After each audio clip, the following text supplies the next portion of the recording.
महाराष्ट्र के इस पावन धरती को मैं प्रणाम करता हूं।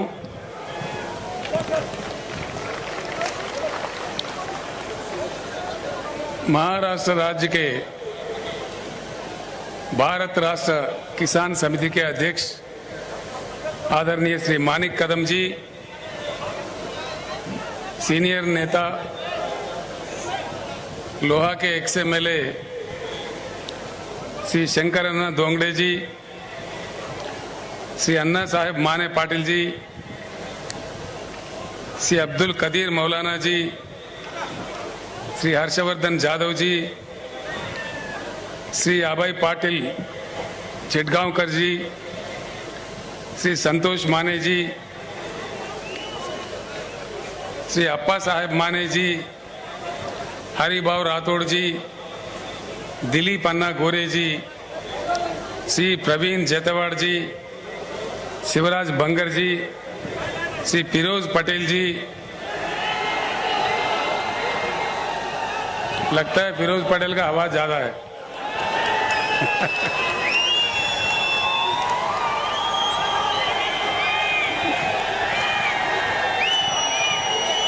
श्री विजय प्रकाश तोम्बारे जी, श्री बाला साहेब सनाप जी, श्री कुलदीप करपे जी और तेलंगाना राज्य से मेरे साथ आए हुए हमारे सीनियर नेता बीआरएस पार्लियामेंट्री पार्टी के लीडर श्री केशव राव जी, हमारे आदरणीय एमपी श्री बीवी पाटिल जी, आदरणीय एमपी श्री संतोष जी, मेरे साथ आए हुए एमएलए एमएलसी, हमारे तेलंगाना राज्य के भूतपूर्व चीफ सेक्रेटरी जिन्होंने तेलंगाना मॉडल बनाने में, तेलंगाना राज्य बनाने में मेरे साथ जो 24 घंटा काम किए थे, ऐसे महान शख्सियत भूतपूर्व चीफ सेक्रेटरी श्री सोमेश कुमार जी और सभा में समन्वित सारे बुजुर्गों को, भाइयों को, बहनों को मैं प्रणाम करता हूं। सबसे पहले अभी हुआ है ईद, समाज में जितने भी हमारे मुसलमान भाई है, बुजुर्ग है, मैं आप तमाम लोगों को तहे दिल से ईद मुबारक पेश करता हूं।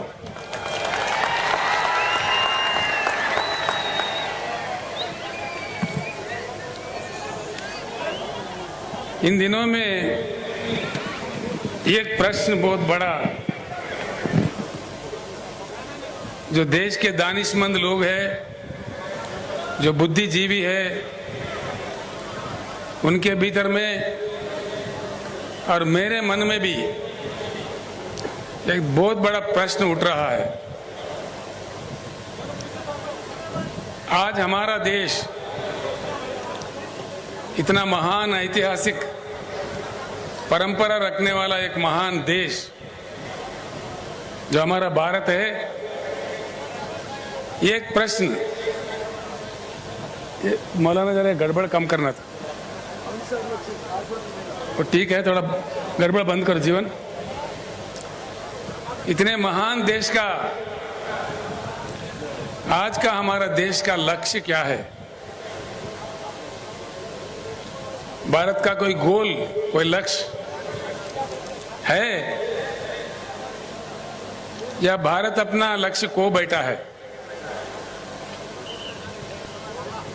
ये प्रश्न मुझे खाया जा रहा है कई दिन से।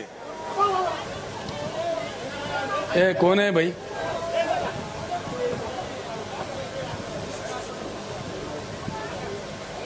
वेनी सूड़ा गड़बड़ बन जाए लुल्लेंदु वर्तन बन जाए। तो एक बात को हमें समझना जरूरी है। सबसे पहले मैं आपसे एक प्रार्थना करूंगा, जो मैंने नांदेड़ में भी किया था, लोहा में भी किया था, आज फिर एक बार अपनी बात को दोहराता हूं। जितने भी सभा में लोग आए हुए हैं, मैं आपसे प्रार्थना करता हूं, मेरे जो भी बात है यहीं सुन के यहीं इसको भूल मत जाइए। आप अगर शहर से हो, आपके बस्ती में जाने के बाद, आप अगर देहात से हो, अपने गांव जाने के बाद अपने लोगों के भीतर इसका चर्चा जरूर कीजिए और सच जानने का कोशिश कीजिए। इतना मैं आपसे प्रार्थना करता हूं। आज मैं जो भी कहूंगा, क्या ये अच्छा है बुरा है, देश के लिए, हम सबके लिए, जरूर अपने अपने गांव में या शहर के अपने अपने बस्तियों में अपने साथियों के साथ, अपने घर वालों के साथ, अपने बस्ती वालों के साथ दया करके चर्चा कीजिए, ताकि बात निकल आ जाएगी। सत्य क्या है, हकीकत क्या है, हमें समझ में आ जाएगी। अगर भारत अपना लक्ष्य खो बैठा है, गुमराह होकर भटक रहा है, तो कहां पहुंचेगा देश? इतनी बड़ी जनसंख्या, सारे दुनिया में सबसे बड़ी आबादी, बिना लक्ष्य का समाज, बिना लक्ष्य का देश का अंजाम क्या होता है और वो कहां पहुंचता है? ये किसका पाप है? हो क्या रहा है देश में? कुछ होना है या ऐसे ही पड़े सड़े रहना है? बात, सवाल हमारे सामने ये है। भारत का कोई नया लक्ष्य, कोई नया चेतना, एक नई सवेरे कस्तैब, एक नई उमंग से आगे बढ़ना है या ऐसे ही पड़े रहना है? सवाल इस बात का है। 75 साल हो गए देश आजाद हो गए। मैं सुन रहा था आज सुबह से, यहां से हमारे जीवन रेड्डी एमएलए, हमारे वेणुगोपालाचार्य जी, हमारे पाटिल साहब, जितने भी लोग हैदराबाद से आके यहाँ काम कर रहे थे, वो लोग मुझे मैसेज भेज रहे थे। मुकामी लोगों से भी मेरा बात हुआ। शहर में 8 दिन में एक बार पानी आता है। प्रकाश पोहरे जी जो देशोन्नति के मालिक है, मेरे साथी है, अकोला से आए हैं, उनसे भी मैंने मालूम किया तो वो भी कह रहे थे कि अकोला में भी यही हालत है। फिर कहां ठीक है? महाराष्ट्र राज्य में इतने नदियां निकलते हैं, शायद ही किसी राज्य से हिंदुस्तान में नहीं निकलते। गोदावरी है, कृष्णा है, पेनगंगा है, वेनगंगा है, मंजीरा है, भीमा है, घटप्रभा है, पंचगंगा है, मूला है, प्रवरा है, कितने कितने नदियां निकलते हैं। इतने नदियां निकलने वाले एक बलवान financial capital of India Mumbai साथ रखने वाले राज्य पीने का पानी नहीं दे सकता। ऐसे हालात में भी हम लोग क्या मुतमैन हैं? दया करके सोचिए, जनता क्या मांग रहे है? कोई सोने का ईंट थोड़ी मांग रही है, चांद सितारे थोड़ी मांग रहे हैं।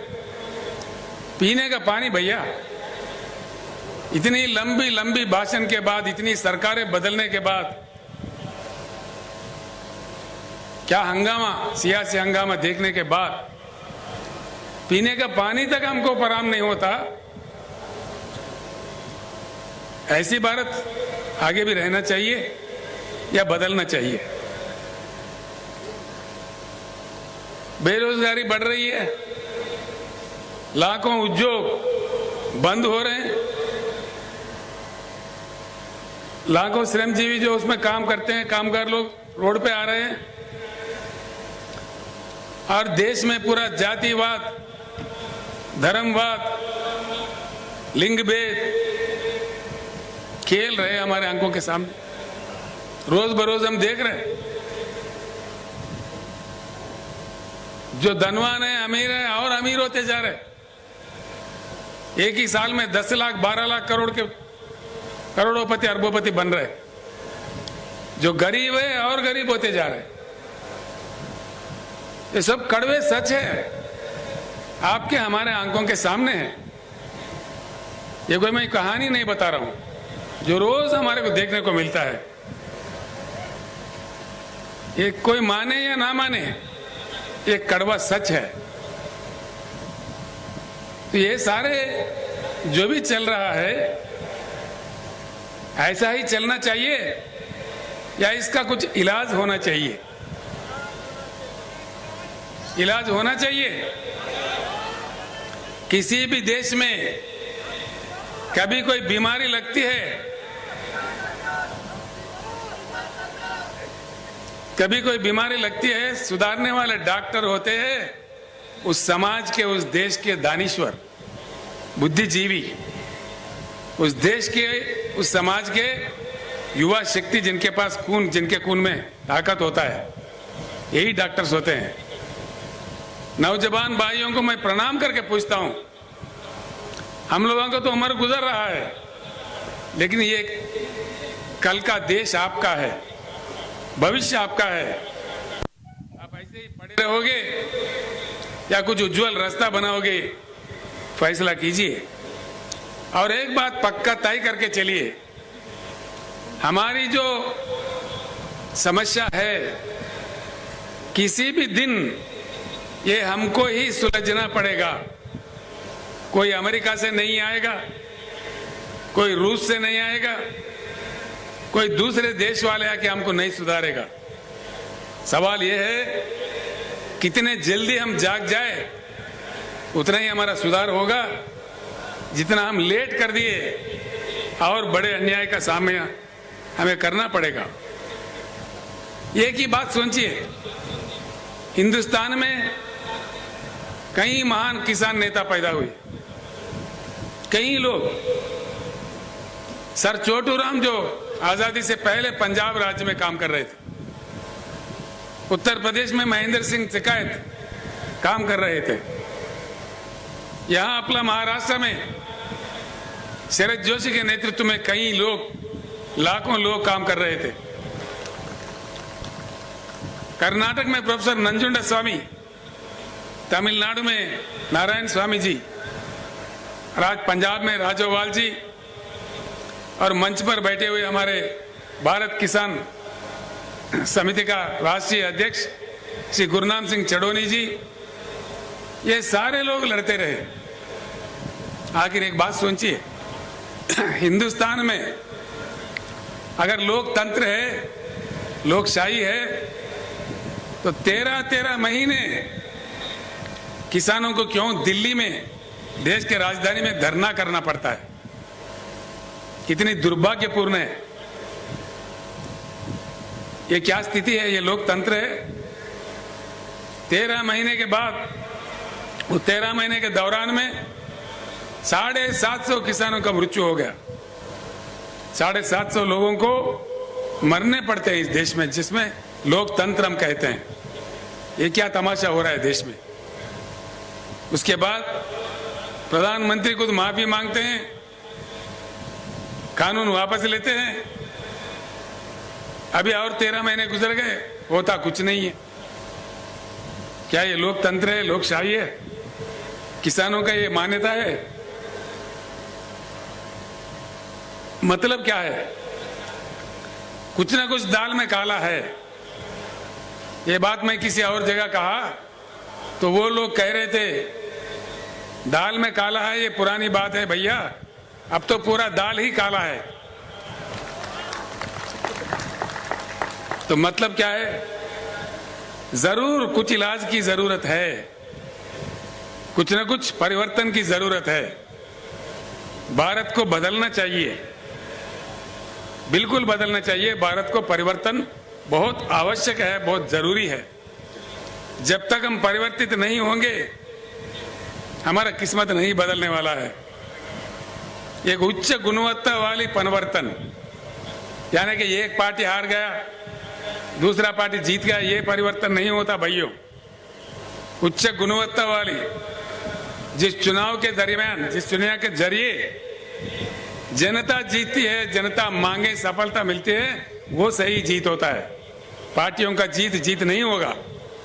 पार्टियां तो कहीं जीता है हमने, कहीं जीते, एक गया, दूसरा है, तीसरा है, चौथा है, कितने को जीता है अब तक हम लोगों ने? कितने पुड़ारी आए इस देश में, कितने नेता आए, कितने पार्टी आए, लेकिन समस्या जस के तस, समस्या का कोई समाधान नहीं। जिस देश में हर दिन सौों की संख्या में किसान आत्महत्या कर रहे हो, जिस राज्य में, जिस पावन धरती पे मैं खड़ा हुआ हूं, इतने नदियां निकालने वाले इस महाराष्ट्र राज्य में अभी हमारे शंकर अन्ना बता रहे थे, रोज 6-7 किसान आत्महत्या कर रहे हैं। या प्रधानमंत्री को या राज्य के नेताओं को क्या पड़ी है? वो लोग तो अफ्रीका से शेर ला के दिखा रहे हैं हमारे।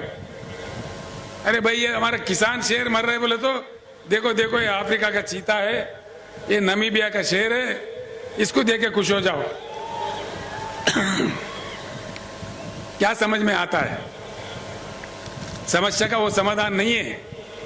इसीलिए मैं हमारे धनवान अरबोपति रहने वाला जगह जो जुबली हिल, बंजारा हिल्स है, वहाँ का पानी वहाँ के अमीर जो पीते हैं, आदिलाबाद जिला का गोंड भी वही पानी पी रहा है। और ये बात महाराष्ट्र में भी संभव है। और ये भी मैं आपको वायदा करता हूँ, जितना जल्दी हो सके उतना जल्दी हर एकड़ में भरपूर पानी किसानों को दिया जाएगा। ये मैं वायदा करता हूँ आपसे, जो आज तेलंगाना में हुआ है।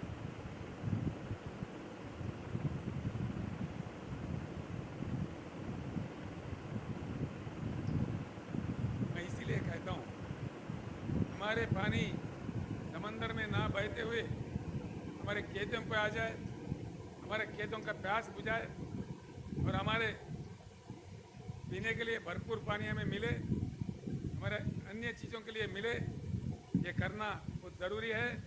इसके लिए रोना धोना बंद करना है, अब लड़ना सीखना है। सारे शेतकरी इकट्ठा होना है, अन्य भाई भी इकट्ठा होना है। इसका कोई दूसरा नहीं कर सकता, इसका फैसला हमको खुद करना पड़ेगा। कोई दूसरा देश वाला भी इसमें हमारा मदद नहीं करेगा। दूसरी चीज़ है बिजली। क्यों बिजली नहीं देते भाई? ये तो मुझे समझ में ही नहीं आता।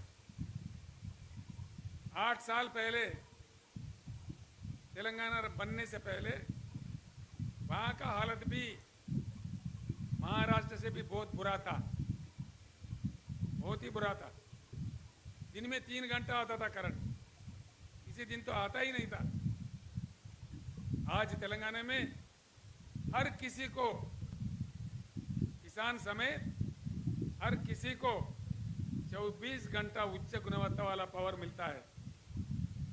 किसान को तो फ्री मिलता है, 24 घंटा मिलता है। क्या तमाशा हुआ? जब तेलंगाना 24 घंटा दे सकता है तो महाराष्ट्र में क्यों नहीं? तेलंगाना बहुत छोटा राज्य है, महाराष्ट्र से कमजोर राज्य है। फिर क्या हो रहा है? ये क्या तमाशा है? करंट बनाने के लिए जो कोयला चाहिए होता है, हमारे देश में 361 बिलियन टन का कोयला है, जो पूरे हिंदुस्तान को 150 साल तक 24 घंटा करंट देने के लिए सफिशिएंट है। 150 साल तक। ये आंकड़े मेरे नहीं है, ये कहानी मेरा नहीं है। इसको कोई गलत साबित करा, मैं 1 ही मिनट में मेरे चीफ मिनिस्टर पोस्ट को इस्तीफा भी दे दूंगा। ये मेरा सवाल है।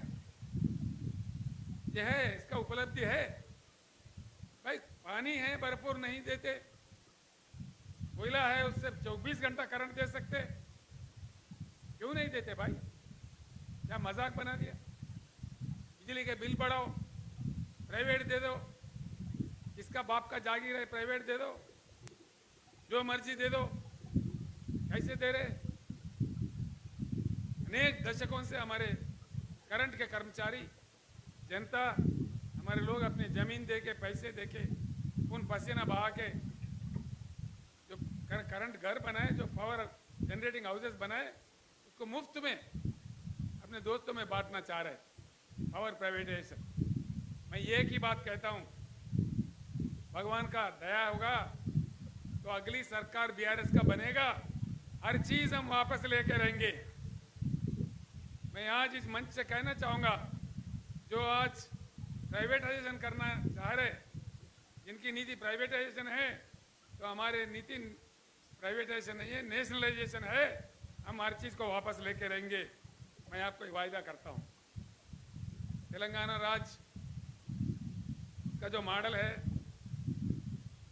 क्यों अमल नहीं हो सकता हमारे राज्य में, महाराष्ट्र में? तेलंगाना राज्य में हमने काफी कुछ सुधार किया है। तलाटी को हमने बर्खास्त कर दिया, कोई तलाटी व्यवस्था नहीं है। अब मोदी साहब कहते दिल्ली से डिजिटल इंडिया बनाओ, कहां गया भाई डिजिटल इंडिया? कहां गया? किसानों का रिकॉर्ड भूमि, वो जो भूमि है उसका रिकॉर्ड क्यों नहीं डिजिटलाइज कर रहे? हमने किया है तेलंगाना में। रजिस्ट्रेशन के लिए कई दिन सड़ने बढ़ने नहीं पड़ते, 15 मिनट में रजिस्ट्रेशन होता है, उसी समय पट्टा भी हो जाता है, फिर बार बार ना फिरना नहीं पड़ता है। ये काम महाराष्ट्र में क्यों नहीं होता भाई? तलाटी कितने पावरफुल है आपके, चीफ मिनिस्टर से भी पावरफुल है। हमारे तोरट साहब कह रहे थे मेरे से, ये तो ब्रह्मदेव, महाराष्ट्र राज्य में उनको ब्रह्मदेव बोलते, जिसके जमीन चाहो जिसका किस्मत लिख देता है। ये क्या हो रहा है? हम तानाशाही में हैं या लोकशाही में हैं? ये क्या? हम इसीलिए तेलंगाना असेंबली में कानून पास करके तलाटी व्यवस्था को ही बर्खास्त कर दिया है, सारे डिजिटलाइज कर दिया है। इसीलिए किसानों के लिए जो सालाना एकड़ को 10,000 रुपए हम बेचते हैं, हम कोई ऑफिसर के जरिए नहीं बेचते। किसान को उस पैसे लेने के लिए कोई दफ्तर जाना नहीं पड़ता। हैदराबाद में हम डाल देते हैं तो सीधा उनके बैंक अकाउंट में जाता है, बीच में कोई दलाल मट्टी कुछ नहीं है, 1 रुपए का भी रिश्वत नहीं देना पड़ता। और किसानों के लिए जो बीमा का सुविधा हमने किया है, किसान के मृत्यु होने पर 5 लाख देने का, वो भी कोई दफ्तर नहीं जाने पड़ते, उसके 8 दिन के अंदर उनके घर। अब की बार धर्मस्य विजयोस्तु अधर्मस्य विनाशोस्तु प्राणिषु सद्भावनास्तु विश्वस्त कल्याणमस्तु। जय महाराष्ट्र, जय भारत। मैं आपसे विदा होता हूं।